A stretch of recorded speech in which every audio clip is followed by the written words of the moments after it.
Because he's nice, because he's handsome, he's something incredible. It's something, this is like it's not something incredible.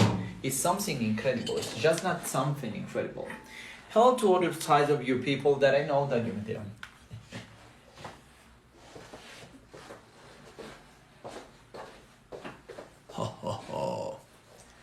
Bueno. Hola a todas las personas del otro lado de las pantallas. Mi nombre es Alejandro Guevara. Soy abogado de los tribunales de la República del Ecuador. Abogado con una especialidad y maestría en Derecho Constitucional. Y estoy por cursar mi segunda maestría en Derecho Penal Internacional y Transnacional. Una pequeña introducción vocativo para que sepan quién se dirige a ustedes y por qué quiero fundamentar mi capacidad de poder dar este tipo de clases virtuales. Recordemos que la educación en el mundo ha sido una prostitución tremenda, porque ahora la educación jamás ha sido o ha perseguido los principios de gratuidad, así que aquí yo sí persigo esos principios. En esto ya es algo más complicado. Recordemos que aquí estamos hablando de la responsabilidad en estado de embriaguez, en donde hemos dicho que si se deriva del caso fortuito y priva de la razón a la persona, no hay sanción penal. Si se deriva de un caso fortuito y no priva de la razón, el mínimo de la pena reducido en 1/3, y si no atenúa ni agrava la pena, premeditación para cometer o preparar una disculpa siempre es agravante, no es la excepción. Ok, vamos a ver qué pasa aquí.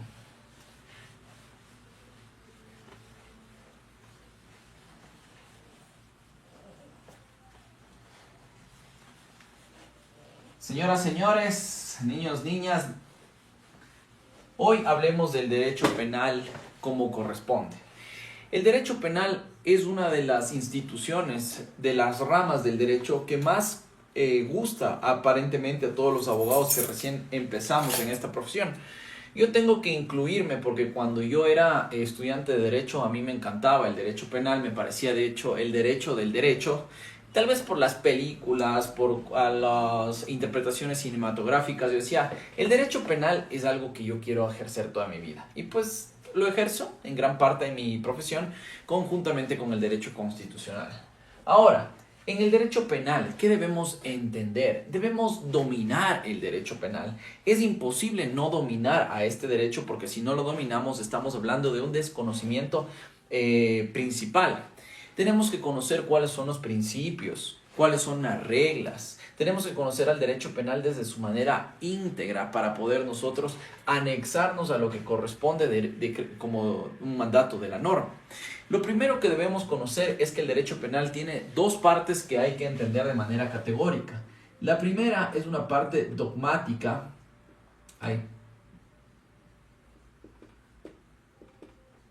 Y tenemos una parte procedimental.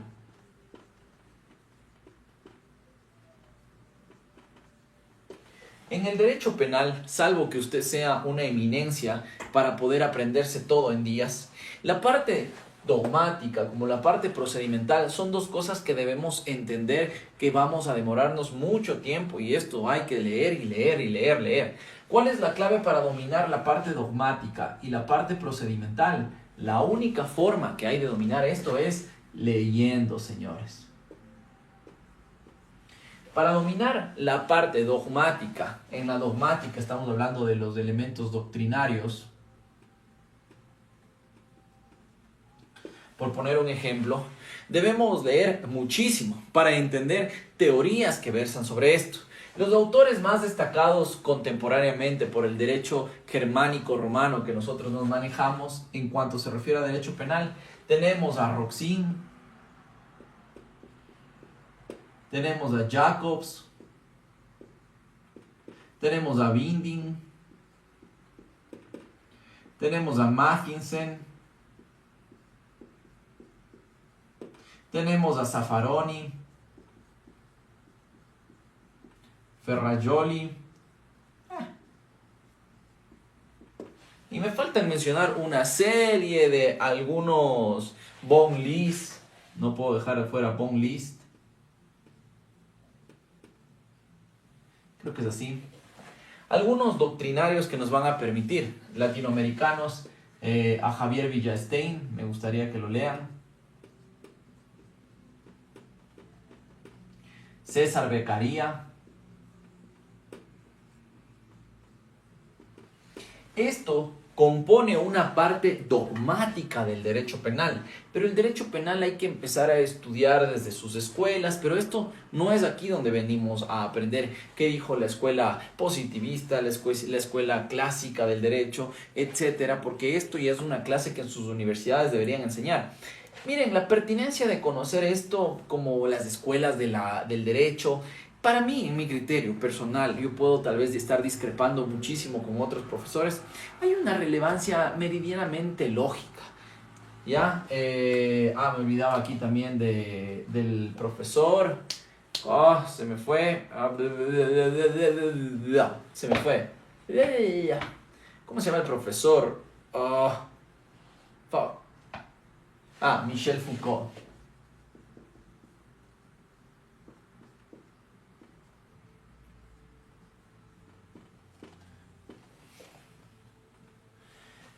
Michel Foucault. También lo pueden leer. Ahora, la dogmática, como les decía, argumentativa es muy importante. ¿Qué engloba conocer todas estas cosas? Varios de estos autores nos hablan de muchísimas situaciones del derecho penal contenidas en la vida transitoria. Por ejemplo, destaquemos de Roxin y Jacobs, que son dos profesores que nos hablan de la teoría de ¿cuál? Nos hablan de la teoría de la imputación objetiva, ¿correcto? Si vamos a von List, nos habla, igual que Zaffaroni y Ferrajoli, de escuelas finalistas. Perdón, causalistas, ¿qué hablo?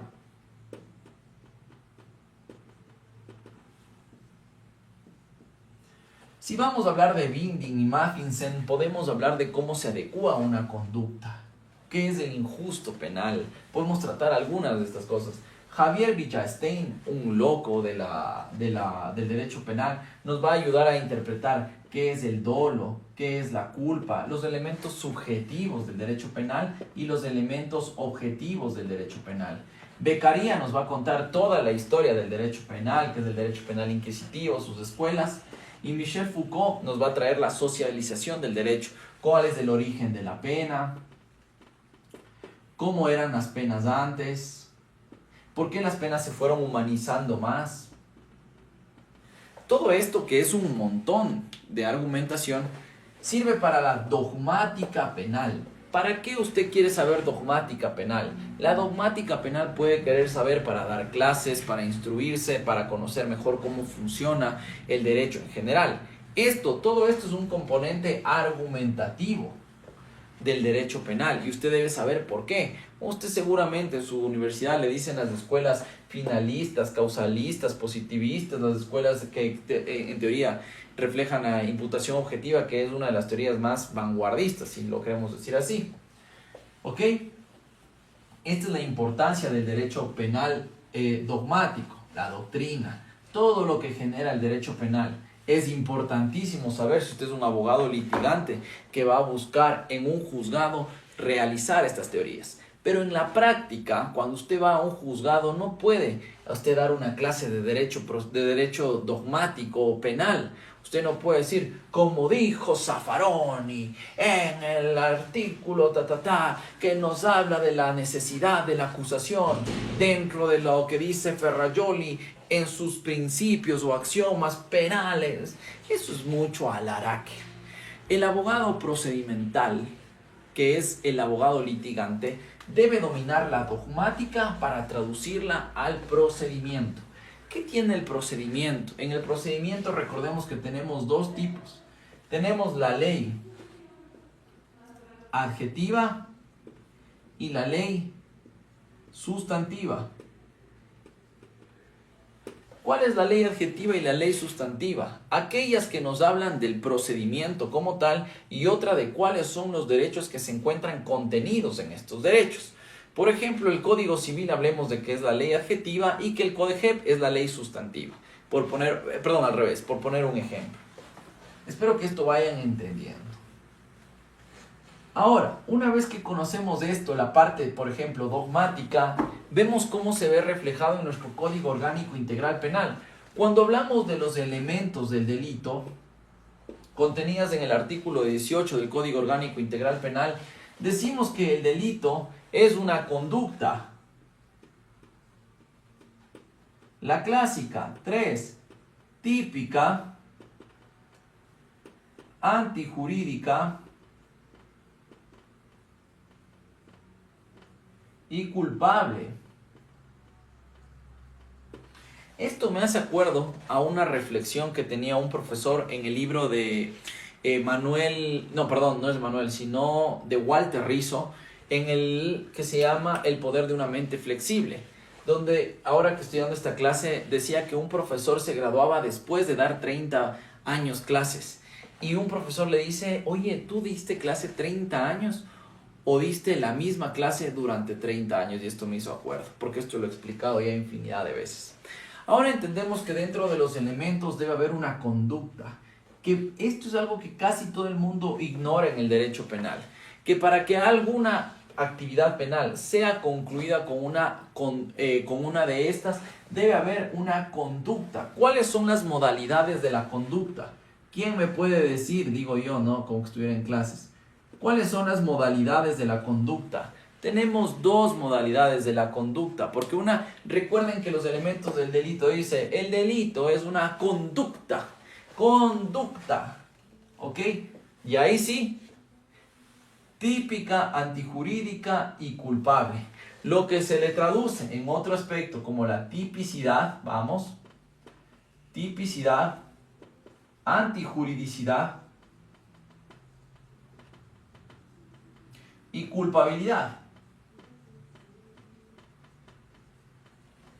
Pero la antesala de esto es que esto es una conducta, y cuando nosotros hablamos o nos referimos a una conducta, y el Código Orgánico Integral Penal también nos dice cuáles son las modalidades de la conducta, a lo que también entenderíamos como uno de los principios o axiomas de Ferrajoli.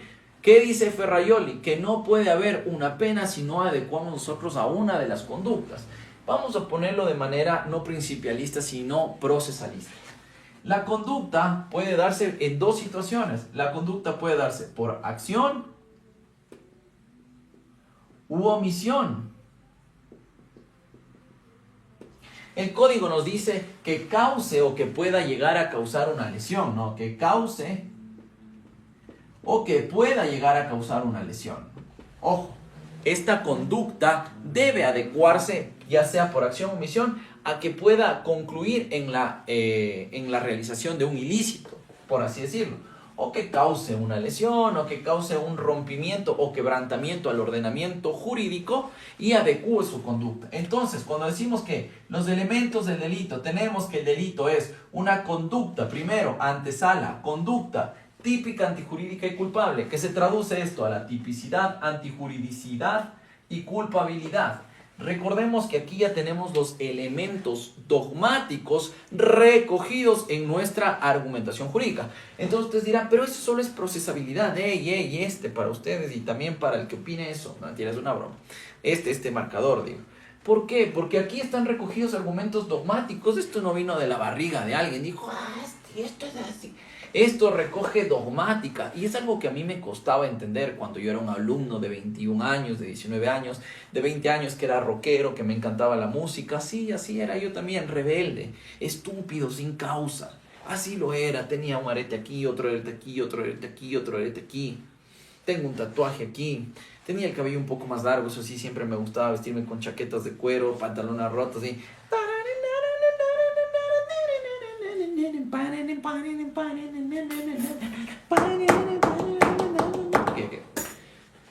Entonces, de momento tenemos ya una introducción. Cuando nosotros vamos a hablar del elemento penal, cuando nosotros vamos a hablar del derecho penal, tenemos que entender al menos qué constituye un delito, porque recuerden que el derecho penal únicamente es reactivo. Esto es algo que deben entender. El derecho penal, ya excluyendo a la parte dogmática y enfocándonos en la parte procedimental, el derecho penal es reactivo. ¿Ok? O como se le conoce también, el derecho penal es de última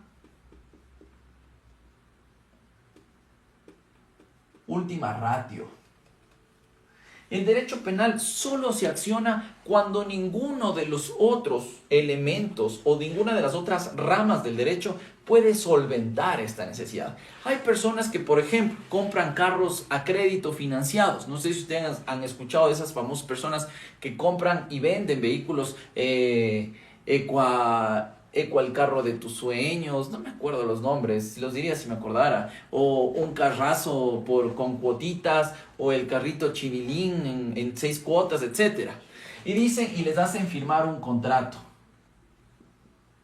Y muchas personas dicen, pero es que me estafaron. Y van directamente, teniendo un contrato, van directamente ¿a dónde? A fiscalía e interponen una denuncia. ¿Y qué les dicen los fiscales cuando ustedes denuncian este tipo de cosas? Dicen, señora, aquí hay un contrato.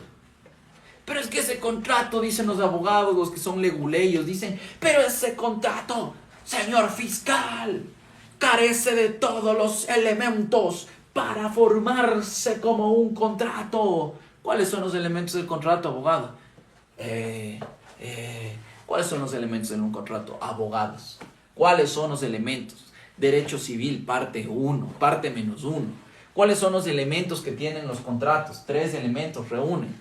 Que sea, primero, voluntario, es decir, voluntariedad. Y segundo y tercero, que reúnan un objeto lícito y una causa lícita. Estos son los elementos del contrato. Entonces le dice el juez, el fiscal. Hay fiscales que saben también. Le dicen, vea, señor abogado, usted tiene un contrato. Primero debería ir, ¿a dónde? Al juez civil, para que le diga si este contrato reúne mínimamente esto.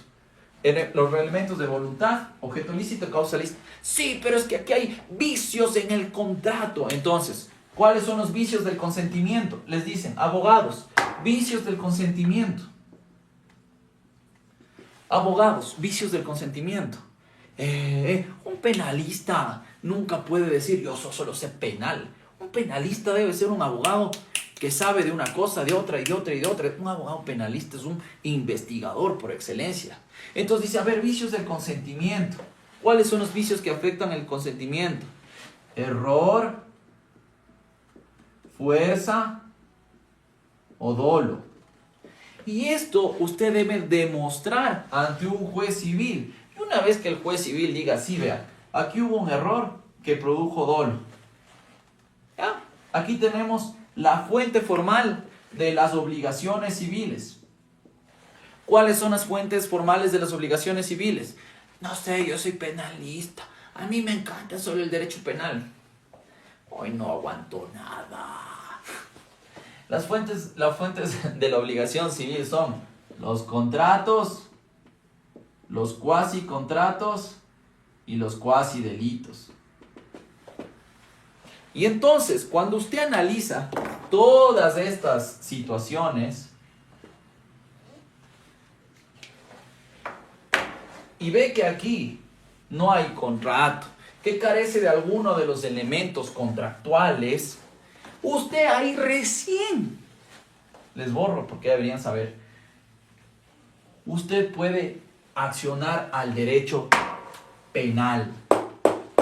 Porque el derecho penal únicamente se aprende leyendo. Leyendo. Usted no va al juzgado a aprender derecho penal. Es que yo ya me he sentado en 500 audiencias de este. Es que yo he ido yo fui asistente de un abogado y aprendí. También. Este marcador, insisto.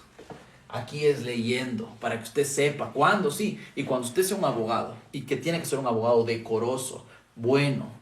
No siempre va a ganar. Oigan, abogados, ustedes, el marcador no es cuántos han ganado. Yo me han preguntado, ¿cuántas veces ha ganado, abogado? Tal vez hace 3 años hubiera perdido un juicio que ahora me lo gano, pero cagado de risa.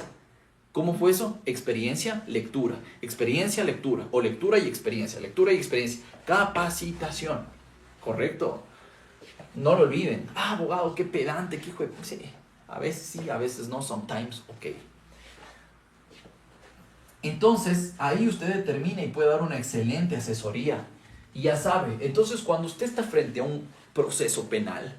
Usted le dice, oigan, aquí hay un cometimiento de una conducta ilícita. Entonces lo primero que el abogado hace es identificar si fue por acción, por omisión y si se reúnen los elementos esenciales para una acusación penal. Que la conducta sea típica, tipicidad, antijurídica, antijuridicidad, culpable, culpabilidad. ¿Cuáles son las modalidades de la conducta? Acción y omisión. La conducta, ¿de qué otra forma puede darse? Además de la acción o la omisión, la conducta puede cometerse de manera dolosa o culposa. Y en el dolo hay varios doctrinarios, como por ejemplo Javier Villastein, que nos habla del dolo y nos divide en tres. Tenemos dolo directo, dolo indirecto y dolo preterintencional, o lo que es lo mismo, dolo eventual. Y desarrollamos y vamos a eso. Vamos a ver si existe un dolo directo, indirecto. ¿Para qué? Para poder traer la teoría donde nosotros estamos y a un proceso per se. ¿Cuáles son los elementos del dolo? 2. La conducta tiene un elemento cognitivo y un elemento volitivo. ¿Cuál es el elemento cognitivo? Conciencia. Yo sé que si manejo un carro y me choco, hay una sanción penal.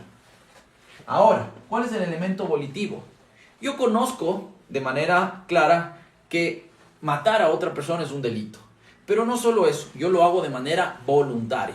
Planifico, entonces ya no es homicidio, es asesinato. Planifico matar a una persona. Entonces aquí la conducta es dolosa. ¿Y esto por qué es importante? Por ejemplo, hay personas que denuncian estafa. Y hay abogados que no se dan cuenta que este es un delito eminentemente doloso. Doloso, la estafa es un proceso eminentemente doloso. Si nosotros vamos a hacer que una persona sin querer estafó a otra porque no conocía, no hay estafa. Vea, pues, fiscal, no hay estafa. Porque es un hecho eminentemente doloso. En la culpa, ¿qué encontramos? Únicamente el elemento cognitivo. ¿Hay diferencia? Por supuesto. Cometer un ilícito de manera dolosa y culposa, hay una tremenda diferencia. Por ejemplo, en el homicidio, entendido como una conducta eminentemente dolosa, aunque podríamos hablar de un delito preterintencional también en el homicidio, no nos dirijamos allá todavía. El homicidio tiene una sanción penal de 10 a 13 años, mientras que la muerte culposa tiene una sanción de 1 a 3 años. ¿Por qué se diferencian? Porque en la muerte culposa usted no quiso cometer el delito. Sabía que había riesgos. Sabía que podía pasar algo, pero tomó todas las precauciones necesarias para que no suceda y aún así sucedió. Acá usted deliberadamente rompe el esquema penal y adecúa su conducta a una de las establecidas en el Código Orgánico Integral Penal. ¿Qué dice sobre eso la doctrina? La doctrina que tanto les molesta y que dicen que no es necesaria. Binding dice, nosotros no incumplimos la norma penal, no transgredimos la norma penal, cumplimos la norma penal. Adecuamos. Y saben algo más que es muy importante en esto, en la adecuación de la conducta, que cuando estamos acá en esto hablamos de una cosa que alguna vez ya me preguntaron. Me preguntaron sobre cuándo nosotros nos encontramos en posición de garantes,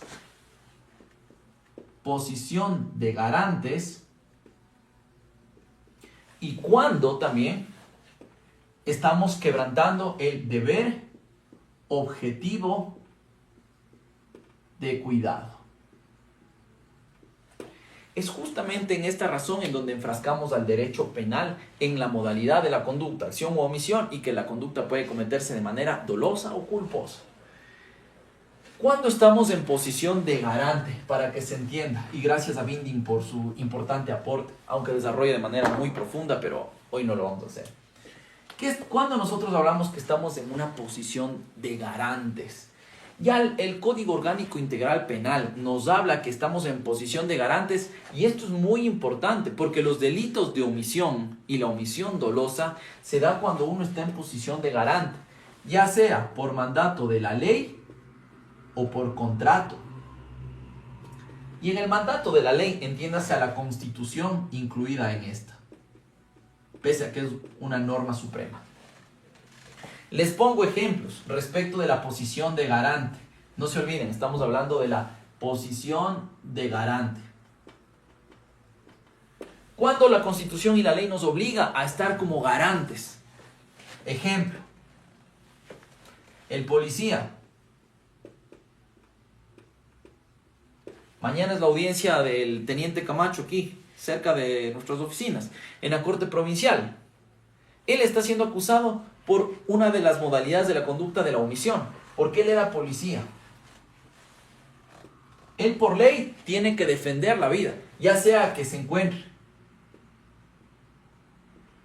activo o franco. El COESCOP ya nos habla de esto. ¿Ok? Y ya también la sentencia del policía Santiago Olmedo nos va a dejar una gran reflexión a los fiscales. Porque por una cagada de fiscalía, Santiago Olmedo afortunadamente pudo salir y lo digo muy contento.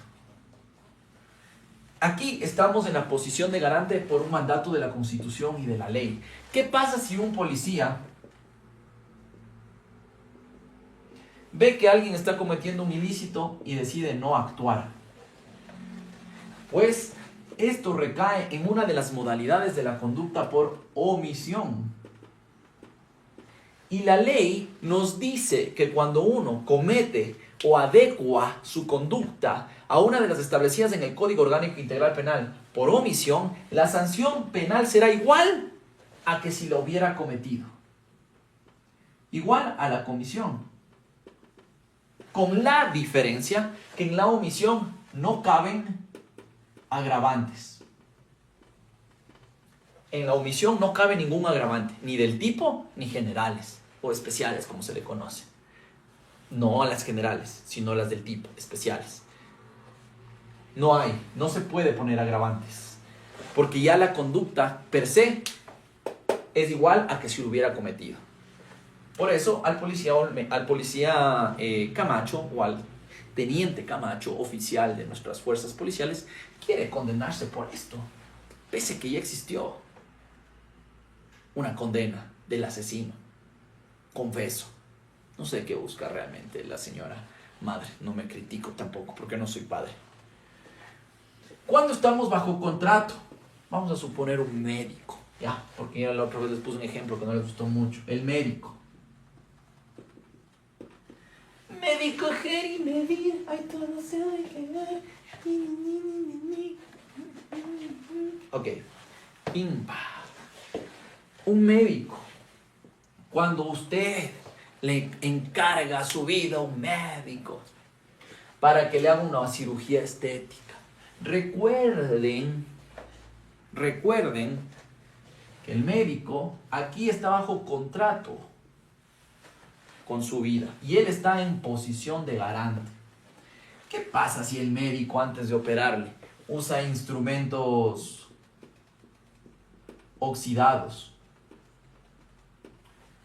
No hace un proceso de cauterización de los instrumentos debidamente. No sigue un protocolo de seguridad que viene de una clase internacional de la Organización Mundial de Salud. Si acude ebrio a operarlo, aquí rompe, ahora hablemos de esta segunda instancia, el deber objetivo de cuidado. Miren cómo les introduje un tema así, suavito, como un Buprex de 600, como un ibuprofeno de 800, como un paracetamol de un gramo o miligramo. Bueno, un paracetamol, así ven, suavito.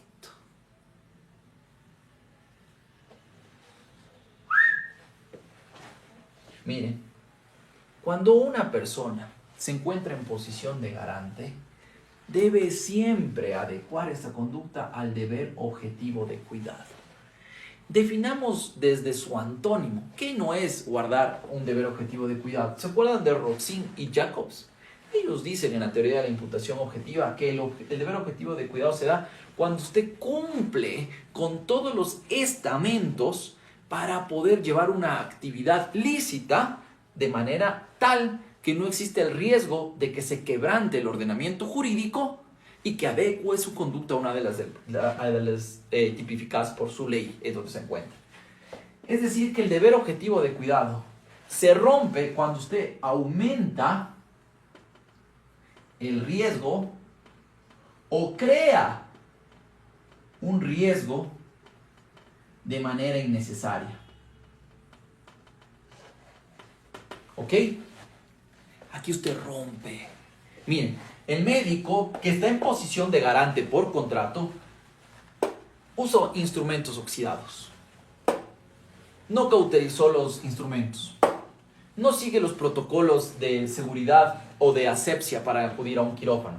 No se lava las manos, no usa una cofia, no usa una bata de operaciones, no tiene asistentes y encima acude ebrio.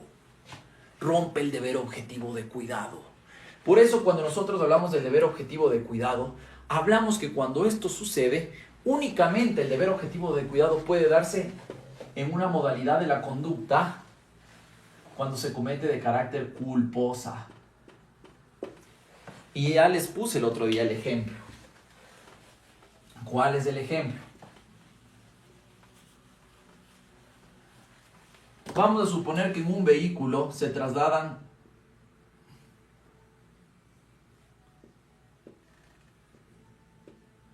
una persona. El carro mecánicamente bien, llantas bien, el hombre no estaba ebrio, llovía e iba a buena velocidad.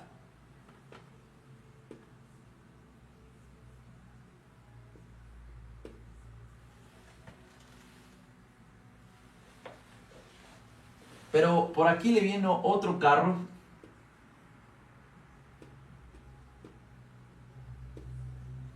y lo impacta y muere. Cuando usted guarda el deber objetivo de cuidado totalmente, usted tiene una causa de exclusión de la conducta. Y esto es algo que sí debemos identificar. Perdón, este es derecho penal avanzado. Le estoy metiendo todo en una pastillita. Ya acabo. Ya va, eso otro día vemos, ¿ya? ¿Cuáles son las causas de exclusión de la conducta? Fuerza física irresistible. Movimientos reflejos. Y hay una más que se me está olvidando. Fuerza física irresistible, movimientos, reflejo. Y hay una que se me está olvidando en las causas de exclusión de la conducta. Fuerza física irresistible, movimientos, reflejo. Ay, carajo.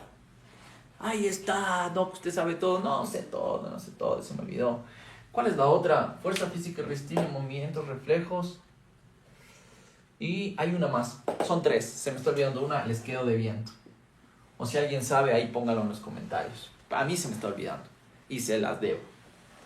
Movimiento, fuerza física irresistible, movimientos, reflejos y... ¿Cuál es la otra modalidad de la otra exclusión de la conducta? Por lógica, a ver. Fuerza física irresistible, FAG, ya. Un movimiento reflejo, FAG, ya.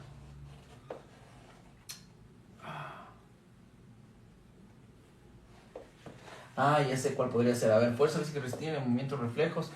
Y cuando usted lo intoxican, no sé cómo decirlo. Cuando se encuentra privado de la razón, no sé cómo llamar a esto.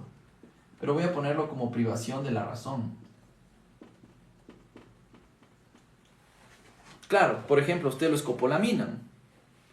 Usted estaría en una de las causas de exclusión de la conducta, porque no sería de la tipicidad. Me parece que sería como una privación de la razón, no sé cómo llamarle a esto. Pero es eso, estoy seguro que debe ser eso. porque después es movimientos reflejos. Y sí, debe ser un tema de privación de la razón como esto. Yo sé que es de esto, pero no me acuerdo cómo se llama esto. Les quedo debiendo. Pero es de esta. O sea, sé que es de esta, pero no sé cómo está definida en la ley de manera explícita.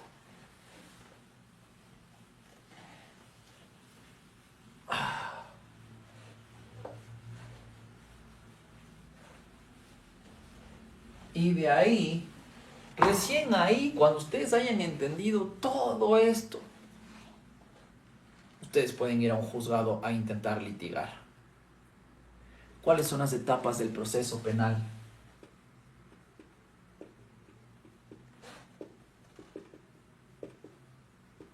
Si alguien me puede ayudar revisando el Código Orgánico Integral Penal, si no me equivoco, está en el 589 del Código Orgánico Integral Penal. 3 etapas corresponden al proceso penal. Instrucción fiscal, la etapa intermedia que es la audiencia de evaluación y preparatoria de juicio y la de juicio. Si ustedes son abogados meridianamente competentes en la fucking vida, le vayan a decir audiencia evaluatoria y preparatoria de juicio. El código por algo dice lo que dice. Audiencia de evaluación y preparatoria de juicio. Audiencia evaluatoria y preparatoria de juicio. Audiencia de evaluación y preparatoria de juicio. Instrucción fiscal. ¿Cuánto dura una instrucción fiscal?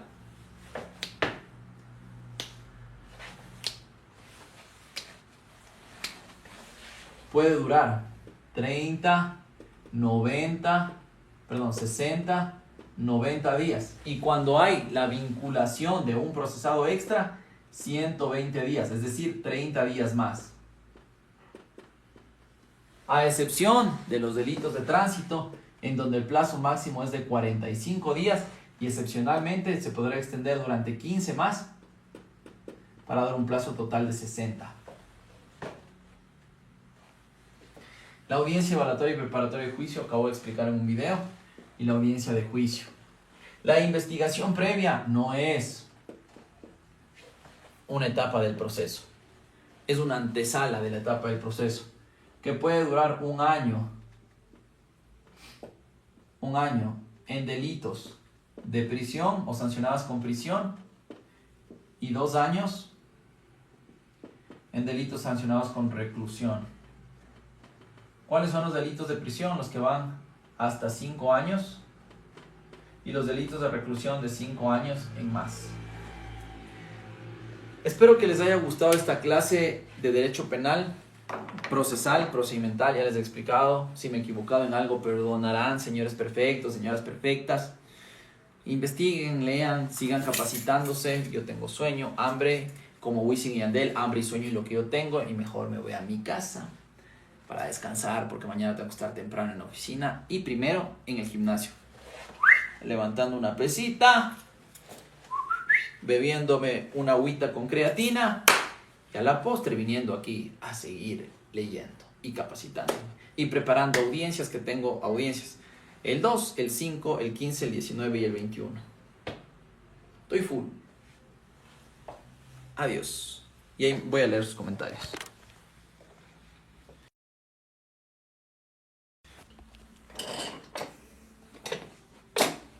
Perdón, ahora me voy a dar la vuelta a esto para ver qué onda.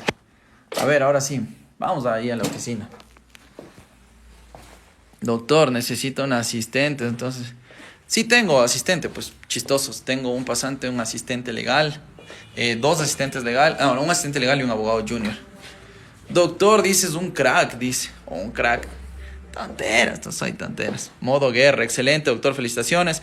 Por favor, leyes penales en blanco, excelente por compartir, gracias. Oigan, ¿cómo puedo anunciar una estafa? Interesante, dice por acá. No es hasta 75, sí, tiene razón. Gracias ahí a 75 días, tenía la confusión, yo también estaba confundido. Son 20 días más que se puede ampliar, 20 más, no 15 días más. Entonces son, claro. Oh, no sé, ya voy a revisar la ley. No, hasta 65 pensé que era, no 75. Pero ya está. Un mes flagrante, 3 meses no flagrante, 90 días, Depende, dicen por acá, jaja, adoro, le adoro, doctor, dice, yo también les adoro, chicos, también les adoro. Estado de plena inconsciencia, gracias, este es el que decía, ¿se acuerdan el que decía cuando uno estaba como estados de plena inconsciencia? Gracias ahí. No me acordaba cómo se llamaba, estados de plena inconsciencia. Gracias a todos los que dijeron, pero no les podía leer en ese rato. Bueno, espero que ustedes me sepan comprender. Perfecto no soy. Les agradezco por estar hoy aquí. Nos vemos. Tengo que irme a descansar. Hasta lueguito. Hasta lueguito. Hasta lueguito. Hasta lueguito. Ya me voy. Listo. Oigan, ¿cómo puedo subir este video? O ¿saben cómo puedo coger y descargarme esto que acabo de hacer? ¿Alguien sabe cómo puedo descargarme esto que acabo de hacer? Porque me encantaría, pero bueno. Dice, qué cabe, Byron. Dice, ¿qué tal mi abogado? Ya estamos en la USA trabajando para el servicio secreto. ¿Cómo se hace? ¿Alguien sabe cómo puedo coger esta clase que di hoy y descargarme? ¿Alguien me puede guiar sobre eso nada más? Se queda guardado en su perfil, dice. ¿Y cómo voy? Bueno, ya voy a descubrir y voy a intentar hacer esto. Chao. Me voy, tengo sueño.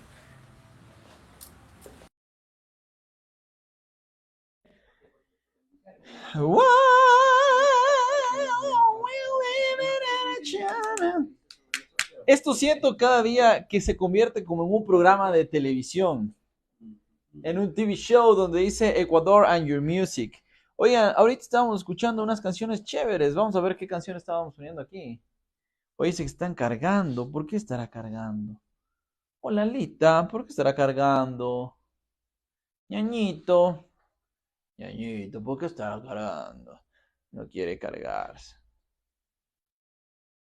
But without you, I'll be wrong. I could step lonesome, like the way it meant to be. ¿Y cómo es esta canción? Baby, na na na na na, and I will love you. Ok, señoras y señores, pongan su atención, por favor. El día de hoy vamos a empezar a conversar sobre las etapas del proceso penal. Ya hemos conversado antiguamente cuáles son los tipos de procedimientos penales que tenemos, que ya sabemos que tenemos los de carácter ordinario, los de carácter especial, el abreviado, el directo, el procedimiento, ¿cómo se llama? El procedimiento expedito unificado para delitos contra la familia, mujer, niñez y adolescencia. Ahí tenemos los delitos de acción privada que están dentro de los especiales. Y el procedimiento ordinario. Y el día de hoy vamos a conversar en materia penal sobre el procedimiento ordinario y vamos a ver cuáles son las etapas del proceso. Aquí existen algunos doctrinarios que estipulan bajo doctrina nada más. Sí, vamos, primero bajo la visión doctrinaria. Recordemos que nosotros tenemos fuentes formales del derecho. Recordemos que existen estas fuentes formales del derecho y dentro de estas fuentes formales del derecho, la doctrina aparece como una fuente formal del derecho. ¿Quién sabe cuáles son otras fuentes del derecho formales? Yo, el doctor Malavé. A ver, ¿cuáles son, doctor Malavé, las fuentes formales del derecho? Tenemos la doctrina. Ok, entonces tenemos la doctrina, tenemos a la jurisprudencia. ¿No es cierto? Tenemos a la ley, no estamos en orden, no vayan a decir, doctor, tenemos a la costumbre. Y aquí tenemos a las fuentes formales del derecho, tenemos a la doctrina, a la jurisprudencia, a la ley y a la costumbre. Estas son fuentes del derecho común, ¿no? Fuentes del derecho ordinario, aquí las tenemos como fuentes del derecho. Entonces, como la doctrina es una de las fuentes del derecho, algunos doctrinarios han opinado que el proceso penal tiene 4 etapas en la manera doctrinaria y lo dejo ahí, copiarán para los que no saben cuáles son las fuentes del derecho clásico, ahí ya lo tienen. Entonces, algunos doctrinarios sostienen bajo esta tesitura que existen 4 etapas del proceso penal. Primero, consideran algunos a la investigación previa como una etapa penal. Luego, a la instrucción fiscal. Después tenemos una audiencia preparatoria de juicio.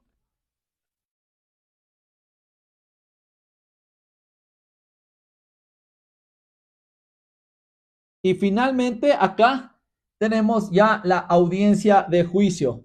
Y vamos a revisar de manera procesal cómo nosotros podemos acceder. Entonces, algunos doctrinarios sostienen que la investigación previa forma parte del proceso penal. No obstante de aquello, la ley que regula a nuestro procedimiento en materia penal es el COIP, Código Orgánico Integral Penal, quien en su artículo 589 dispone las etapas del proceso penal y formalmente a la ley ser también una fuente del derecho, pero en nuestro caso es una fuente formal. Y la ley, al ser la que estipula los derechos sustanciales, los derechos adjetivos, es decir, la ley sustantiva y la ley adjetiva, tenemos que basarnos en lo que establece el Código Orgánico Integral Penal, quien establece de manera categórica que existen 3 etapas del proceso penal: la instrucción fiscal, la audiencia preparatoria de juicio o la etapa preparatoria de juicio, que es la audiencia preparatoria de juicio, y la audiencia de juicio per se. Estas son las etapas del procedimiento penal. Muchas gracias, será hasta otra clase.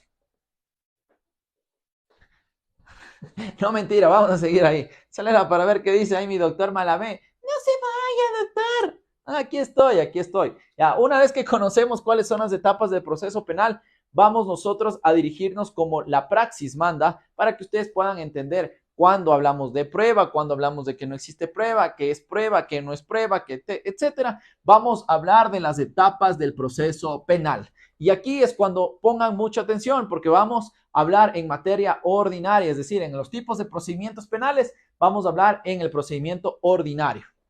¿Correcto? Ya lo anotaron, artículo 589 del Código Orgánico Integral Penal. Nos establece formalmente cuáles son las etapas del proceso penal, diciéndonos que son las etapas del proceso penal formalmente, como lo tenemos acá, la instrucción fiscal, la audiencia preparatoria de juicio y la audiencia de juicio. Algunos doctrinarios han considerado también a la investigación previa como una fase del proceso o una etapa del proceso penal, pero recordemos que nuestra ley no dice eso, así que vamos a tener a la investigación previa en un punto de observación y va a ser muy importante y les voy a ir explicando qué sucede. Vamos a hablar de algunas cosas que quieren saber. Listo, entonces esto lo voy a poner ya, no se olviden, lo voy a seguir copiando, así que vamos por aquí. Para dejar establecido dónde está, les voy a poner aquí para que no se me vayan a perder con esfero o marcador azul en el artículo 589, ¿de qué ley? Del COIP. ¿O de qué norma? El COIP. Bueno, sería mayúscula, ya, el COIP. Ahí está. Ahora, vamos a ver cómo iniciamos formalmente el proceso y vamos a ver cuándo y cómo. Y por eso es que vamos a explicar de manera pormenorizada el proceso penal. Sí, no, esto no es dogmática penal, esto es derecho procesal penal. Entonces, ¿cómo empieza? ¿En qué procedimiento estamos hablando? Estamos hablando nosotros del procedimiento ordinario. En el procedimiento ordinario, es decir, en cuando uno comete un delito, y ahí había una frase que me gustó mucho, que hoy el doctor Malabé me dijo y yo comparto con él. La norma penal no es que una persona transgrede la norma, si una persona más bien cumple con lo que dice la norma penal. Doctor Malabé, ¿usted puede venir a aclararme quién dijo y cómo dijo esa frase? Que me gustó mucho. Que me gustó mucho lo que dijo hoy el doctor Malabé en esto. ¿Quién había dicho y cómo era? Que la persona... Binding. Básicamente lo que dijo, lo que le está diciendo el doctor Guevara es tal cual. Que una persona no es que infringe la norma penal, sino es que cumple con los parámetros que están estipulados dentro del Código Orgánico Integral o del Código Penal o las leyes penales. Pongámoslo así, la persona no infringe la norma penal, sino que cumple, ¿con qué, doctor? Cumple con la normativa penal o leyes penales. Entonces, aquí hagamos una para empezar. Y ya vamos, y les voy a explicar que, ¿cómo se llama quien dijo esto? Binding, pongamos solo con la B pequeña de Binding. Ok. Esta frase es de Binding, no vayan a pensar que esta es mi frase. Recordemos que en materia penal, la persona no infringe la norma penal, sino que la persona cumple con la norma penal. Y ustedes dirán, doctor, pero ¿cómo puede ser que el cumplimiento de una norma penal me lleve a una sanción. Recordemos que en materia penal nosotros no transgredimos la norma. No es que nosotros, la norma penal no dice esto, por ejemplo, y esto es muy importante que entiendan porque hasta cuando son abogados, me he encontrado con abogados que dicen, no, yo soy penalista, litigo tanto tiempo y a ver, y hablamos un poco de esto y esto lo tienen que tener claro. La norma penal, a diferencia de las especificaciones, por ejemplo, que dice Bobbio sobre la eficacia de la norma penal no establece prohibiciones, porque la norma penal no dice artículo, voy a inventarme, artículo 1, está prohibido matar.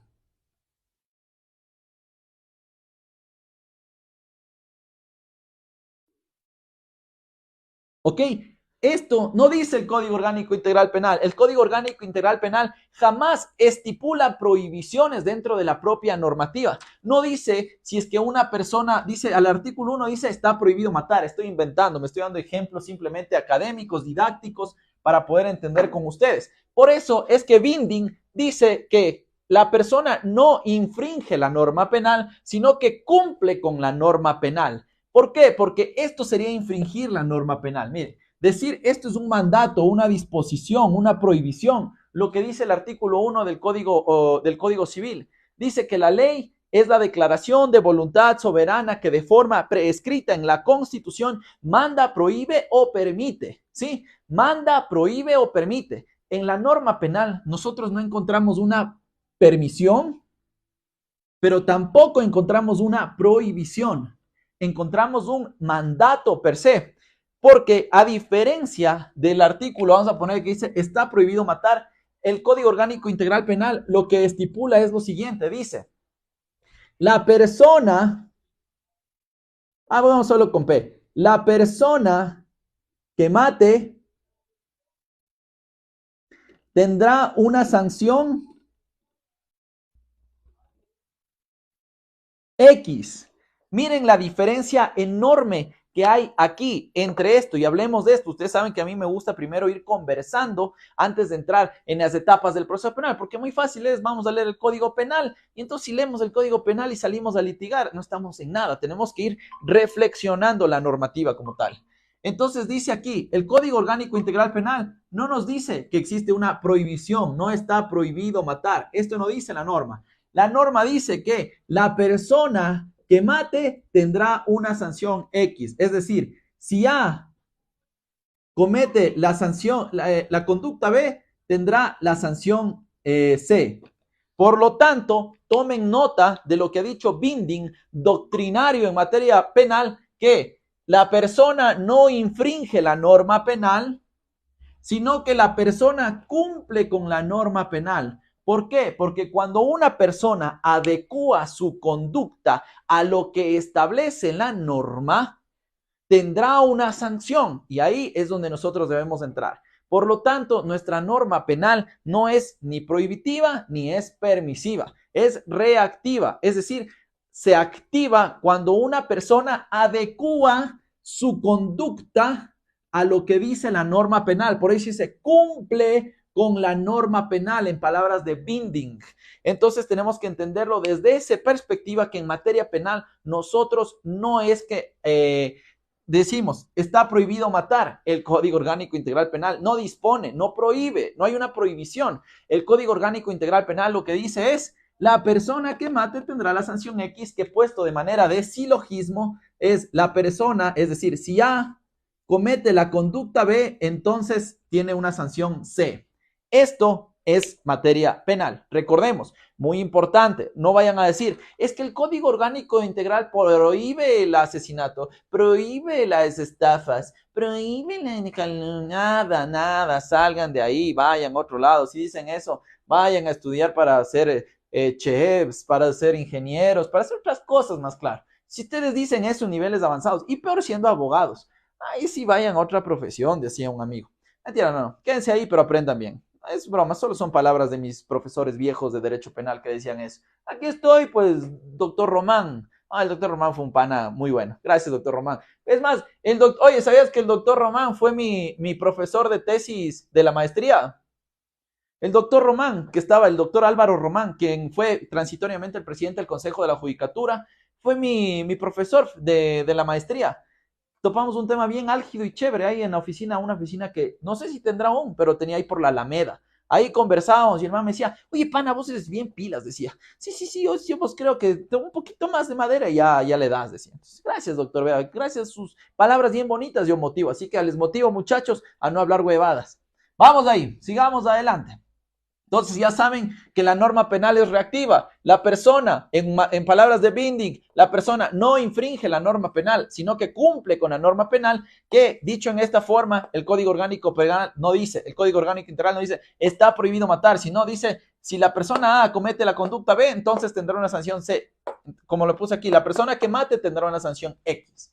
Entonces, entendamos, ya les di los axiomas penales, recuerden los axiomas penales. No existe, ¿qué no existe, mi querido amigo? No existe sanción si no hay crimen.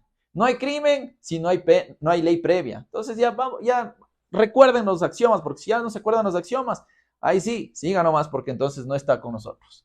Perfecto, entonces seguimos acá, seguimos avanzando con las etapas del proceso penal.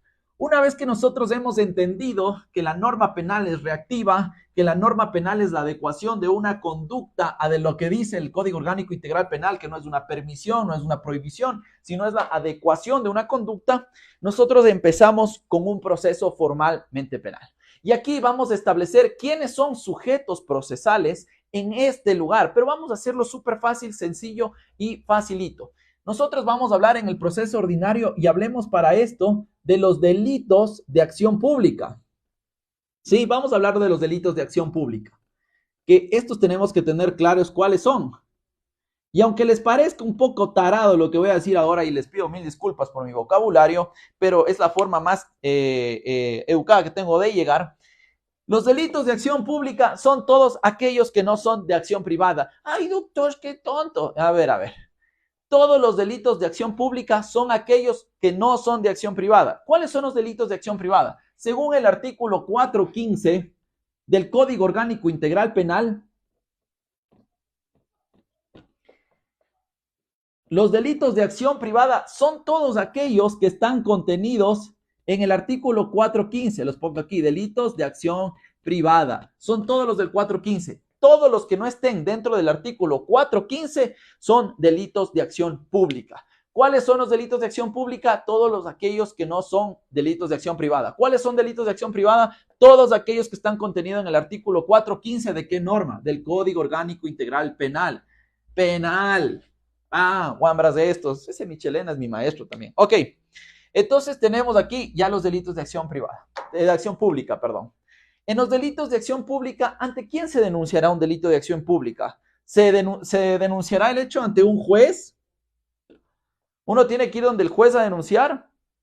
¿Tiene que ir donde el abogado? ¿Tiene que ir donde su mamá? ¿Donde su papá?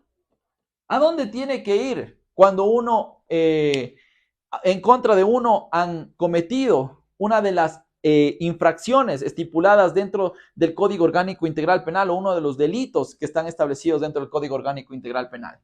Pues bien, aquí es el momento de hablar en los delitos de acción pública de las partes y de quiénes son sujetos procesales en el proceso penal para que nosotros podamos establecer con suprema claridad a quién nosotros tenemos que acudir cuando el proceso penal da inicio. Y para esto es esencial determinar quiénes son los sujetos procesales. ¿Quiénes son sujetos procesales? ¿Quiénes son los sujetos procesales cuando nosotros hablamos de los delitos de acción pública en los procesos ordinarios? Vamos a establecer con suprema claridad quiénes son los sujetos procesales.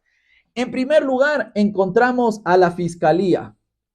No digo Fiscalía General del Estado, digo Fiscalía con tilde. Después de la Fiscalía tenemos a quién. ¿Quién será otro sujeto procesal? Vamos deduciendo. Si yo ya voy a la Fiscalía, que es donde debo denunciar, y ponemos qué hace cada sujeto procesal. Entonces, Fiscalía, en primer lugar, es quien recibe la denuncia.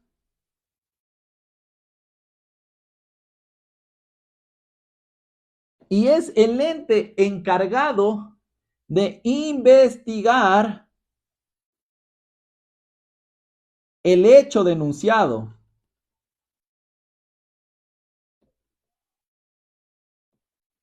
Entonces, ya sabemos que hay un primer sujeto procesal que se llama fiscalía. Fiscalía es la entidad que recibe la denuncia, recepta la denuncia, dice, usted fue agredido, perfecto, yo le recepto mi denuncia. Y tienen que en una cierta forma asesorar, guiar al usuario hacia dónde y cómo dirigir su denuncia. Entonces recepta la denuncia, pero después de receptar la denuncia ya todo queda ahí. No, cuando usted denuncia, usted tiene que solicitar a Fiscalía que investigue el hecho denunciado y Fiscalía deberá ayudarle a usted a demostrar que ese ilícito en efecto fue cometido por tal persona en tal día y en su jurisdicción. Cosas que ya son de procedimiento procesal penal, que son un poquito, de procedimiento penal, perdón, o de procesal penal, que son un poquito ya más adelante. Pero por ahora tenemos que Fiscalía cumple con dos estrictas funciones. Primero tiene que recibir o receptar la denuncia y posteriormente tiene que investigar el hecho denunciado que usted ha puesto. Recordemos que el impulso como tal le corresponde a la persona que denuncia.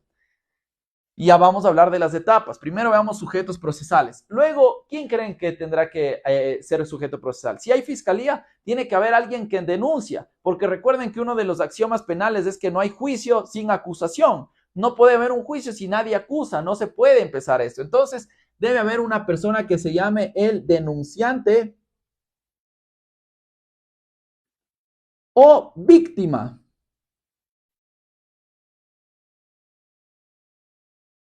Entonces tenemos al denunciante o la víctima, que es la persona que pone en conocimiento a Fiscalía de que un ilícito se ha cometido o que un ilícito se ha cometido para que dé inicio formalmente e investigue este ilícito. Entonces ya tenemos ahí, hay un denunciante o víctima, ¿sí? ¿Por qué pongo esta disyuntiva de o? Porque puede decirle que es el denunciante o puede llamarse víctima, que es otro sujeto procesal. Inmediatamente esto sucede, debe haber una persona o una persona contra quien caiga la denuncia. En este caso se llamará el denunciado o procesado.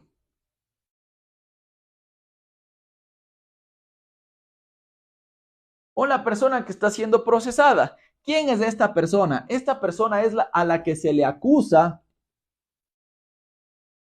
de haber cometido un ilícito.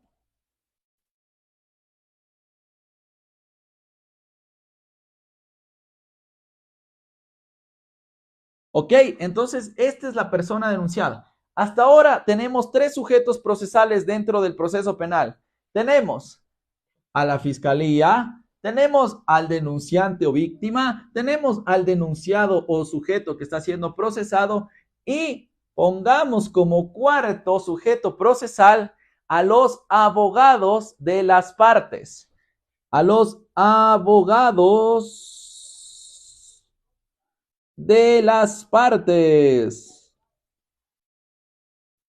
¿Y quiénes son qué cumplen, qué rol cumplen los abogados de las partes dentro del proceso penal? Pues en efecto cumplen con el deber de impulsar el proceso,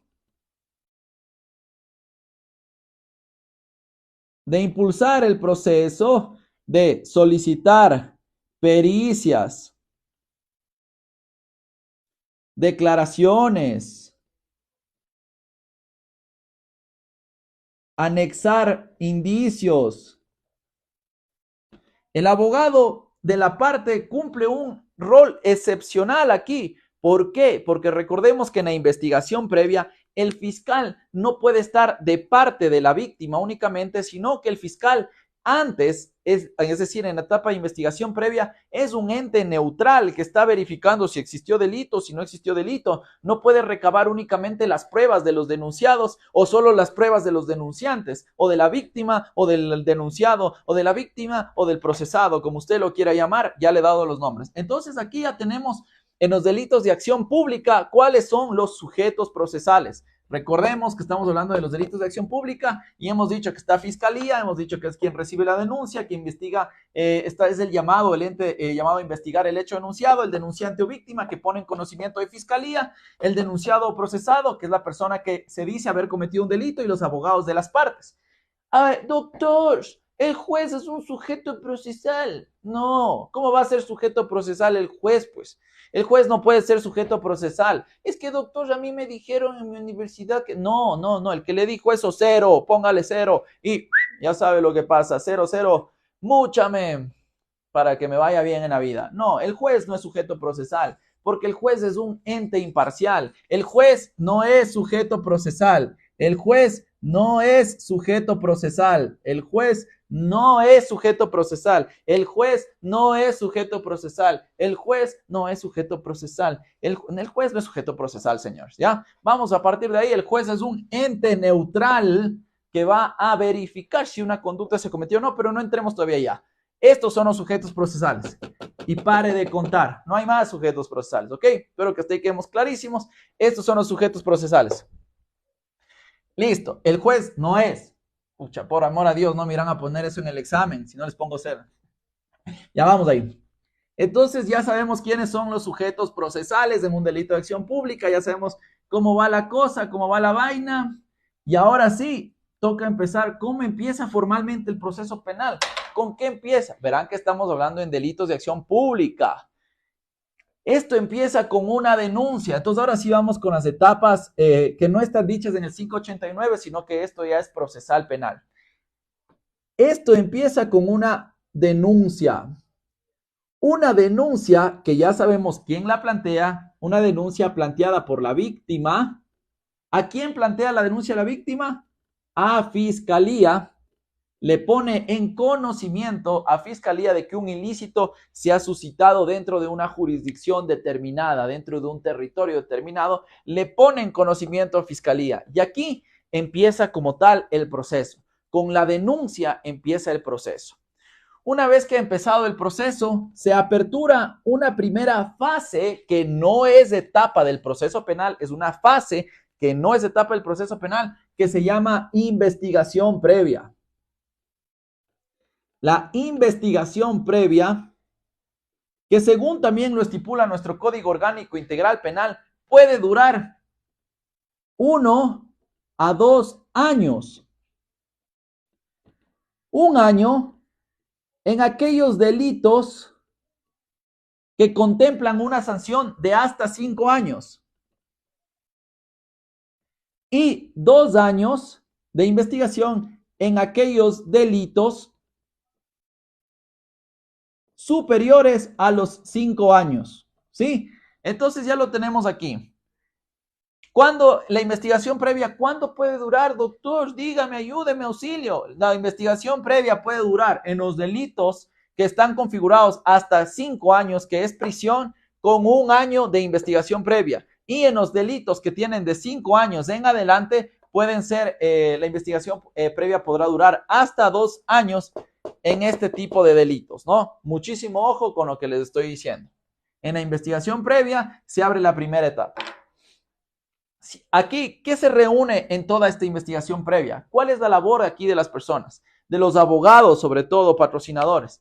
Aquí es proveer a Fiscalía, y aquí hay fiscalías especializadas, ¿no? No creerán que Fiscalía tiene solo una fiscalía. Fiscalía se divide en algunas fiscalías, Fiscalía de violencia de género, Fiscalía de patrimonio ciudadano, de soluciones rápidas, y así algunas, sí, pero hoy solo lo estamos haciendo de manera súper general, ya, no vayan así, doctor, entonces, no, ya, por favor, ahí vamos. Entonces ahí está la denuncia con la Fiscalía. ¿Y qué hace aquí el abogado? El abogado tiene que proveer a la Fiscalía de indicios de responsabilidad penal. Es decir, debe proveerle de todos los indicios que no son prueba aún de responsabilidad penal. ¿Y cómo hace esto? Pues el abogado hace esto a través, y ya les dije, a través de introducción de documentos,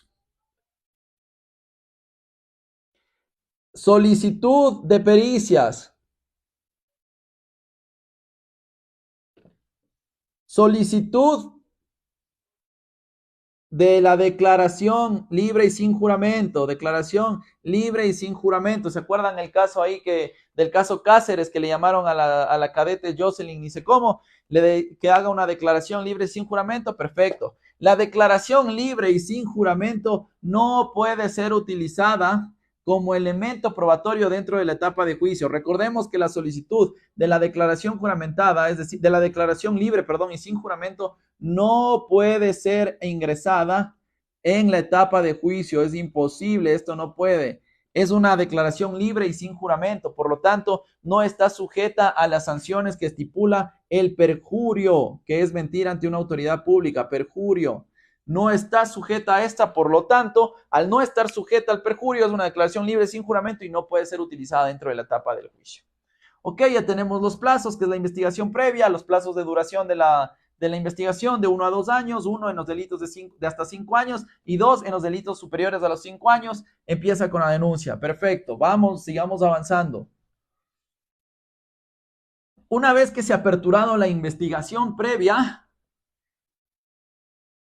nosotros como parte, ya sea denunciante o denunciada, tenemos que solicitar. Si somos la parte denunciante o la víctima, tenemos que solicitar al juez que se aperture la instrucción fiscal con el auto de llamamiento a la formulación de cargos. Pero si somos la parte procesada, podemos solicitar el archivo de la causa por falta de impulso o porque no se demostró nada, etcétera. Ya sus abogados demostrarán. Pero vamos a suponer que se ha aperturado la primera etapa de juicio. Y en la primera etapa de juicio tenemos una convocatoria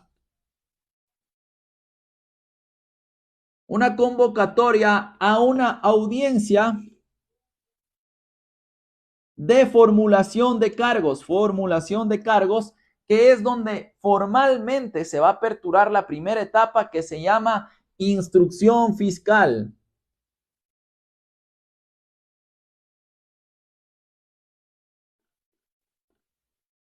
Y doctor, ¿cuánto puede durar la instrucción fiscal? La instrucción fiscal puede durar 30, 60, 90 y cuando existe o se vincula a un nuevo procesado en esta etapa que podría pasar, se vincula a una nueva persona, excepcionalmente puede durar hasta 120 días. Cuando se vincula a una nueva persona puede durar hasta 120 días. Doctor, entonces forzosamente puede durar 30. No, señores. Puede durar, pongámoslo, de 1 a 30 días, de 30 a 60 días, de 60 a 90, es decir, que puede aperturar la instrucción fiscal por 15 días, por 33 días, por 62 días, por 89 días, etcétera. Tienen este proceso. ¿De qué dependerá esto? Depende del tipo del delito y de lo que Fiscalía considere. Fiscalía puede pedir, como no puede pedir, lo que ellos quieran dentro de este proceso, los días de instrucción fiscal. ¿Y qué pasa dentro de esta instrucción fiscal? Fiscalía, cuando hace ya están en la convocatoria de la audiencia de formulación de cargos, puede pedir las famosas medidas cautelares. Famosísimas son estas medidas cautelares. Entonces aquí ya puede hacer la solicitud de estas medidas cautelares, puede hacerlas, también las puede hacer antes, pero aquí puede hacer la solicitud de medidas cautelares, aquí justo en esta, hasta la etapa que se llama preparatoria de juicio. En esta etapa, durante esto de las medidas cautelares y la preparatoria de juicio, pueden ustedes como personas procesadas, ya formalmente, ahora sí procesadas, podrían teóricamente solicitar la revisión de medidas cautelares si ustedes lo quieren y consideran que la medida o la solicitud de medidas cautelares de Fiscalía fue extremadamente desmotivada, no tuvo motivación y es exagerada. Entonces recordemos, la instrucción fiscal puede darse de un plazo de 30, 60, 90 y excepcionalmente cuando se vincula a una nueva persona, podemos tener hasta 120 días de instrucción fiscal y aquí Fiscalía podrá pedir las medidas cautelares que considere pertinentes. Prohibición de salida del país, presentación periódica en un juzgado, prisión domiciliaria, arresto domiciliario, la medida de la privación de libertad preventiva, todas las que estipula el Código Orgánico Integral Penal. En esta etapa que se llama instrucción fiscal, que da inicio con la convocatoria de la audiencia de formulación de cargos. Y en ese momento es donde muchos doctrinarios hablan de lo que es la imputación objetiva. Entonces, ¿qué tiene que pasar aquí? ¿Cuáles son estas marcas de la imputación objetiva? Que aquí el fiscal debe decir con claridad por qué delito se me acusa. al señor procesado Dickens Javier Malavé se lo va a acusar del proceso, del delito tipificado en el artículo, vamos a poner uno clásico, del 140, que es asesinato, y se le requiere con la pena, por ejemplo, Fiscalía puede decir, la pena máxima o la pena mínima, eso ya dependerá del artículo 140, y formula el cargo, y además solicitamos como medidas cautelares que el señor Dickens tenga un grillete electrónico y la prisión domiciliaria. Perfecto. Ahí lo puede hacer en esta etapa. Y la imputación objetiva tiene que ver con que yo sepa de qué me voy a defender. Porque si posteriormente Fiscalía no reformula cargos y ya no me acusa por el 140 y termina diciendo que yo soy un femicida y no un asesino, esa sentencia no tendría validez, porque entonces no hay la imputación necesaria, es decir, no hay imputación objetiva, porque a mí me deben acusar de un delito específico y de ese delito me debo defender y de ese delito debo salir, porque no me pueden acusar de 2 o 3 delitos en una misma causa sin que me notifiquen formalmente. Yo debo estar notificado de cuántos y de qué delitos me voy a defender para que me imputen objetivamente, es decir, hay una imputación objetiva. Listo, que eso ya puede hablar dogmáticamente más allá el doctor Malavé, que hay mucha dogmática, hay mucha doctrina argumentativa respecto de la imputación objetiva. Después de que hay esta convocatoria de audiencia, que esto empieza con la instrucción fiscal, aquí está la primera etapa, que es la instrucción fiscal. Vamos a la segunda etapa, que es la audiencia preparatoria de juicio.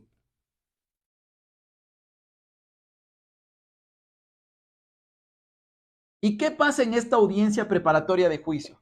En la audiencia preparatoria de juicio es el momento procesal donde Fiscalía anuncia todos los medios probatorios que ha logrado recabar, ya sea los testimonios, puede pedir un testimonio anticipado urgente, puede solicitar los testimonios de las partes procesales, puede ingresar las pericias psicológicas, balísticas, de entorno social, del psiquiatra, perfiles criminales, etcétera. Todo lo que Fiscalía va a usar como prueba lo tiene que anunciar, y en este es el momento donde va a anunciar todos sus medios probatorios. Aquí anuncia ya todos sus medios probatorios, y es recién en esta etapa donde todo lo que era indicio de responsabilidad penal se convierte en un medio probatorio. Es aquí, justo en esta etapa, en audiencia preparatoria de juicio. ¿Por qué? Porque estas pruebas tienen que ser rebatidas, y obviamente aquí también Fiscalía y la parte procesada hacen o ingresan pruebas de cargo y pruebas de descargo. No nos olvidemos, aquí hay pruebas de cargo y pruebas de descargo. Descargo y cargo. ¿Quiénes usan las pruebas de descargo? La persona que es procesada. Ella anexa o en ese momento anuncia sus medios probatorios, y es ahí donde el juez tendrá que admitir o tendrá que sacar la prueba, es decir, admite o inadmite aquí la prueba el señor juez. Aquí, en las pruebas de cargo o en las pruebas de descargo, según conforme lo estipula el Código Orgánico Integral Penal. Sí, aquí es donde ya se convierte en un acervo probatorio, o el anuncio probatorio ya se convierte en prueba. Cuando el juez las acepta, ya son prueba, pero cuando las rechaza, pues evidentemente no serán pruebas. Pero no vamos a entrar en detalles. Y finalmente tenemos en la tercera etapa una etapa de juzgamiento. Vamos a poner una etapa de juicio. Juicio o juzgamiento, que creo que da igual, o juzgamiento. ¿Qué pasa en la etapa de juicio o juzgamiento? En la etapa de juicio o juzgamiento, aquí el Fiscalía empieza a darle duro. Si la persona tal estuvo tal día en tal lugar, tengo anunciado y aceptado como medio probatorio el testimonio. Señor, ¿dónde estuvo usted el 12 de marzo de 1992? Bueno, señor, evidentemente yo estaba naciendo ese día, así que no pude cometer ese delito. Ah, chuta, me equivoqué. El descargo. Fiscalía ha dicho que el 12 de marzo yo estuve en tal lugar, pero eso no es posible porque mi prueba documental establece que yo tenía una reservación en el hotel 5 estrellas de Bávaro, en donde me hospedé, y hay también videos que voy a reproducir más adelante a mi favor para que se vea que pues evidentemente no está. Entonces aquí pasa todo esto. Y aquí el juez establece una situación jurídica, es decir, ratifica su estado de inocencia o los condena a una pena. Ojo, ojo, que en esta etapa, me olvidé de decirles que en la etapa de la convocatoria de la audiencia de formulación de cargos y la audiencia preparatoria de juicio, puede que el juez les dé un sobreseimiento de carácter parcial o de carácter definitivo. Puede haber aquí sobreseimiento de carácter parcial o sobreseimiento de carácter definitivo. Si es parcial, ustedes siguen en el proceso hasta que se hagan unas investigaciones más. Si es definitiva, ya no van a etapa de juzgamiento. Me olvidé de hablar de los sobreseimientos, pero es que hay tanto que hablar en materia penal que lleva algún tiempo. Y aquí, cuando hablamos de la etapa de juicio, juzgamiento, nosotros hacemos nuestras pruebas de cargo, de descargo, descargamos pruebas, cargamos nuestras pruebas, anunciamos, aquí ya les dije que aquí nosotros hacemos el anuncio probatorio, que serán aceptados o rechazados por el juez, lo cual ya son pruebas de cargo y de descargo aquí en etapa de juicio, que es donde se evacúa la prueba, se evacúan los alegatos y se hacen los alegatos finales, y el juez llega a una conclusión ratificando su estado de inocencia, porque la inocencia se presume en toda etapa del proceso, o se le condena a una pena a la persona conforme la imputación que se le hizo aquí. ¿Dónde? En la formulación de cargos. Si se me estaba acusando de violación, tienen que acusarme de violación. No me pueden, finalmente, ya me hicieron acusación de violación y luego soy asesino. No, eso no se puede, quedaría inválido el proceso. Y estas son las famosas etapas del proceso penal, según el artículo 589 del Código Orgánico Integral Penal, en los delitos de acción pública, en un procedimiento de carácter ordinario. Y hay mucho más que hablar, pero les hablé de procedimiento penal bastante rápido, de pruebas y todo eso ya tendremos que hablar en otra clase, Cilia. Así que me despido para empezar con las preguntas, para que ustedes me vayan diciendo qué preguntas les queda, qué hay de nuevo, viejo. Así que voy a dar la vuelta a mi celular y vamos a conversar un poco de las preguntas que ustedes tienen.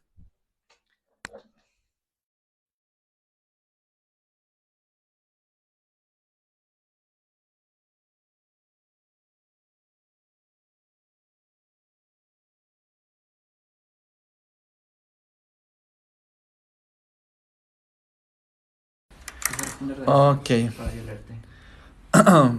Sí, como ustedes gusten, mis queridos amigos. Ok, vamos a ver, ahora sí, vamos a ver qué preguntas tienen por acá. Por acá dice, excelente, favor, topar la prescripción de la acción penal. Ya lo haremos en otro, guárdelo. No se olviden seguirme. Sí, señores, no se olviden seguirme en mi YouTube. El día de hoy subo el video de ayer y el día de mañana subo el video de hoy. Así que vamos a seguir hablando, ¿no? Vamos a seguir hablando de cosas.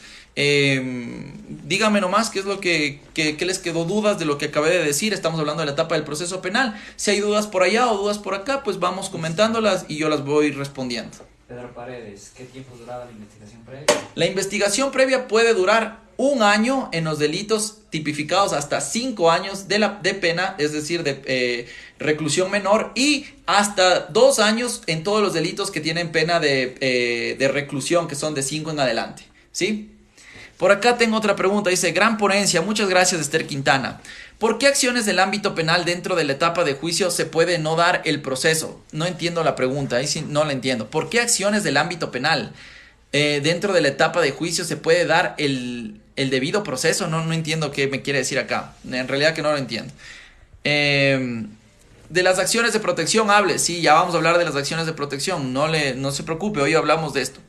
Dice, una demanda de deudas cooperativas, no, hoy estamos hablando de esto. Dice, ¿cuándo se acusa? ¿Qué? ¿Cuándo se acusa?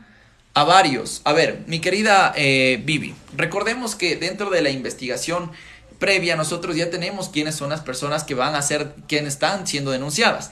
Pero aún en etapa de formulación de cargos, que es donde se apertura la instrucción fiscal, Fiscalía puede decir que hay nuevos sujetos procesales, por lo tanto puede aperturar una instrucción fiscal hasta 120 días, pero si en etapa de los 30 días hay una nueva persona involucrada que se descubre de último momento, se puede alargar hasta estos 120 días. Quiero que eso quede supremamente claro. Dice, 1 año para delitos sancionados con hasta 1 año y menos. Joel, no seas así, pues amigo. Chuta, me dice y menos.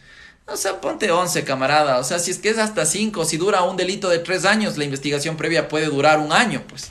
Si hay un delito que dure 2 años, la investigación previa podrá durar 1 año. Por eso digo, en los delitos que vayan hasta los 5 años, la investigación previa podrá durar 1 año. Delitos que duren 1, 6 meses. Bueno, no hay delitos de 6 meses, pues esas son contravenciones. Pero vamos a suponer delitos que duren 1, 2, 3, 4, hasta 5, 1 año. Y los que son de 5 para adelante, durará la instrucción fiscal 2 años. Póngase 11, ¿qué es eso? Ahí es cuando mi profesor me sabía tirar el marcador. Gracias a Dios tan lejos para no tirarles un marcador. Mentira, no. Es broma nomás. ¿Qué pasó? Acá dice la formulación de cargos, ¿en qué tiempo lo realizan cuando es un delito de flagrancia? Bueno, primero que todo, vamos a ver, muy buena pregunta. Cuando los delitos son flagrantes, en primer lugar, este es un procedimiento de carácter expedito, ¿no? O sea, la flagrancia. Se califica la flagrancia y una vez que se ha calificado la flagrancia como tal o la calificación de la flagrancia que debe darse entre las primeras 24 horas, inmediatamente, si es que se califica la flagrancia, en ese momento se apertura la instrucción fiscal y Fiscalía fija un plazo para la instrucción como tal y se fijan los días en que se va a tramitar la instrucción fiscal. Si es flagrante, en el mismo momento se califica la legalidad de la flagrancia y posteriormente Fiscalía hace ya la instrucción fiscal como tal. Por acá dice, ¿se puede presentar como prueba de descargo una prueba de polígrafo para que el juez la valore? Recordemos que las pruebas, nosotros tenemos algo en el Código Orgánico Integral Penal que se llama libertad probatoria. No me deja mentir el doctor Malavé. El Código Orgánico Integral Penal habla de la libertad probatoria. Si es que nosotros agregamos una prueba de polígrafo, pese a que no está contemplada como elemento probatorio dentro de nuestro Código Orgánico Integral Penal, la podemos solicitar y la podríamos anexar. ¿Y la podríamos anexar como prueba de descargo? Por supuesto que sí, porque el Código Orgánico Integral Penal establece la libertad probatoria, es decir, usted está en la calidad o capacidad de demostrar su inocencia como usted guste con los medios probatorios que estén a su alcance. No, porque acá tengo un montón de preguntas. Jordán dice, doctor, buenas noches. En fiscal, ¿cuántas veces puede solicitar la ampliación del inicio de...? No. Después te aviso. No, está incompleto, Jordán.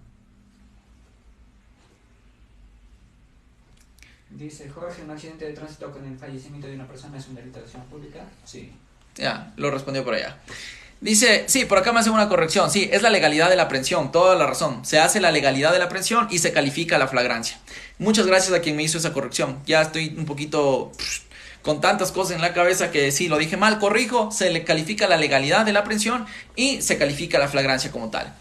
¿Qué pasa si Fiscalía no puede notificar al demandado? No hay demandado, recordemos que aquí hay denunciado. Pero ya hasta hablé de los sujetos, ¿sí o no que hablé de los sujetos procesales? Pero bueno, porque dice que se ha ido del país, nada. Si no puede hacer eso, desafortunadamente, si es que es un delito en los que el ejercicio de la acción pública como tal prescribe, operan los plazos de prescripción. Pero recordemos que en los delitos que están estipulados como imprescriptibles, no opera la prescripción ni en la pena ni en el ejercicio de la acción. Como por ejemplo Rafael Correa. Rafael Correa fue condenado a 8 años. Si él viene después de 8 años, tiene que pagar los 8 años desde que llega. Y si él nunca hubiera sido juzgado, cuando venga, tiene que empezar el proceso cuando él venga. Porque no hay prescripción en la pena, ni hay prescripción en el ejercicio de la acción, en algunos delitos, no en todos, en algunos, sobre todo en los de la administración pública. Dice Luis, ¿cuándo se aplica el principio de oportunidad?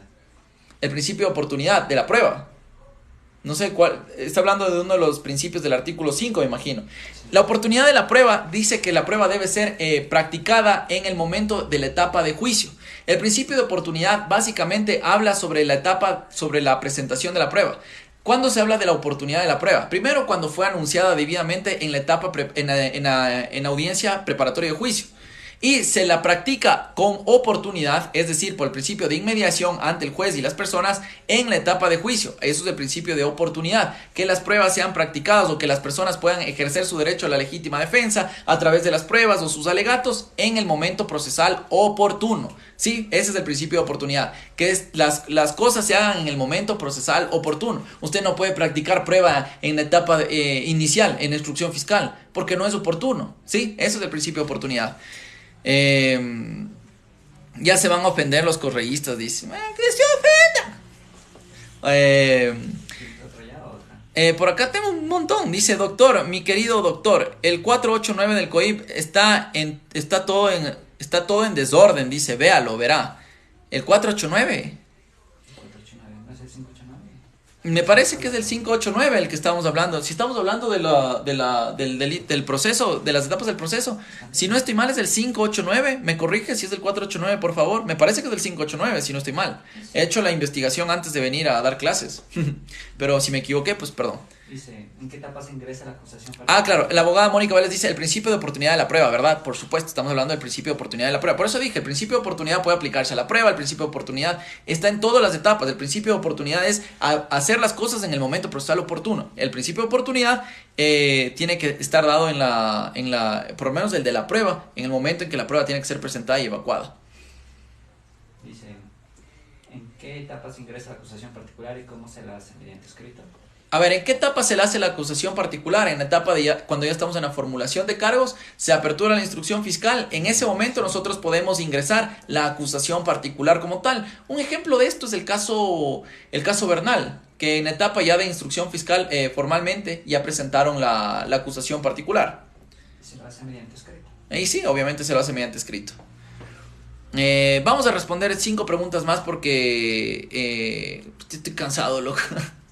No se olviden dice Doc, 439 del COIP, está todo en desorden. Ya voy a revisar qué dice el 439. Fiscalía no encuentra dónde vive el denunciado, pero es mentira que se fue del país. Bueno, mi querida Alma, primera pregunta que respondo, presenta el certificado de migratorio. Si no ha salido del país, búsquelo y ya. Dice, ya se acabó mi novela de clases, dice. Hablemos del caso de deuda, cómo sería el proceso. No, eso hablamos en otro rato. Acusación particular desde el momento de la formulación hasta el cierre de la instrucción fiscal. Sí, señor, muy bien, es lo que acabamos de decir, ¿no? Desde la etapa de formulación de cargos hasta el cierre de la instrucción fiscal. Así es, mi querido Israel Ceballos, es exactamente lo que acabamos de decir nosotros cuando se presenta la acusación particular. No creo haberme equivocado. ¿Quién autoriza el acto urgente? El acto urgente autoriza el juez. Se pide a través de fiscalía, no puede pedir fiscalía o puede pedir el sujeto procesal, lo solicita el juez y el juez puede dar paso al acto urgente, que puede ser un testimonio anticipado urgente como tal o cualquier diligencia urgente, siempre y cuando esté debidamente justificada y la motivación obviamente del juez, conforme al artículo 76.7, literal L de la Constitución. Artículo 412 COI, principio de oportunidad. Mejor háblenos un poquito del principio de oportunidad, amplíenos, si es que estamos mal pues nos corrige. Vamos, ya tenemos una pregunta, 2, hay una pregunta por allá. Dice, ¿en qué etapa se ingresa la acusación? No, sí está. Dice, doctor, muy buenas noches, ¿puedo demandar por estafa a personas que prometieron vender un terreno?